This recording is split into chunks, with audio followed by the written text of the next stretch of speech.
పండుగ అంటే కేవలం మన కుటుంబంతోనే జరుపుకోవటం కాదు, ఆపదలో ఉన్నవారికి ఆదుకోవడంలోనే నిజమైన పండుగ పరమార్థం ఉందని నిరూపించారు ప్రముఖ వైద్యులు డాక్టర్ శంకర్ శర్మ. కర్నూలు నగరంలోని కృపా వృద్ధుల అనాథాశ్రమంలో సంక్రాంతి పండుగను పురస్కరించుకుని శనివారం సేవా కార్యక్రమం నిర్వహించారు. ప్రముఖ గ్యాస్ట్రో ఎంట్రాలజీ సీనియర్ వైద్యులు డాక్టర్ శంకర్ శర్మ ఆశ్రమంలోని 50 మంది వృద్ధులకు నిత్యావసర వస్తువులు పంపిణీ చేశారు. ఈ సందర్భంగా ఆయన మాట్లాడుతూ, సమాజంలో ఉన్న ధనవంతులు, ఉన్నత స్థితిలో ఉన్నవారు, పేదవారికి, అనాథలకు తమకు తోచిన సహాయం అందించాలని పిలుపునిచ్చారు.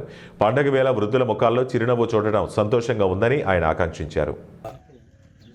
జీపలారెడ్డి ఇంజనీరింగ్ కాలేజీ వెనకాల ఉన్న కాలనీలో, టీజీవీ కాలనీలో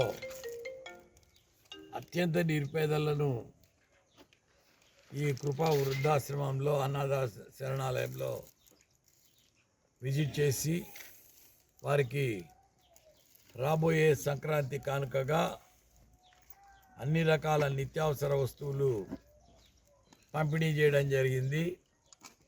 దీంట్లో ముఖ్య ఉద్దేశం ఏమంటే, పరోపకారార్థమిదం శరీరం అన్నారు.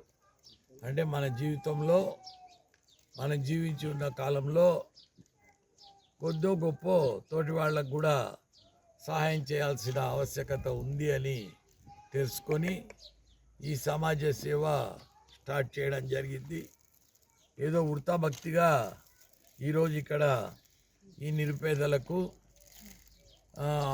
అబ్రహాం గారు నిర్వహిస్తున్న ఈ ఆశ్రమంలో పంపిణీ చేయడానికి ఇక్కడికి రావడం జరిగింది. ఇక్కడ ఉన్న ఓల్డ్ పీపుల్కు ఈ మధ్యనే చలి ఎక్కువగా తీవ్రంగా ఉన్నందుకు బ్లాంకెట్స్ పంపిణీ చేయడం జరిగింది. అదేవిధంగా నెక్స్ట్ రాబోయే రోజుల్లో కూడా వీళ్ళ అవసరాలను గమనించి చేతినంత సహాయం చేయాలని నేను డిసైడ్ అయిపోయాను.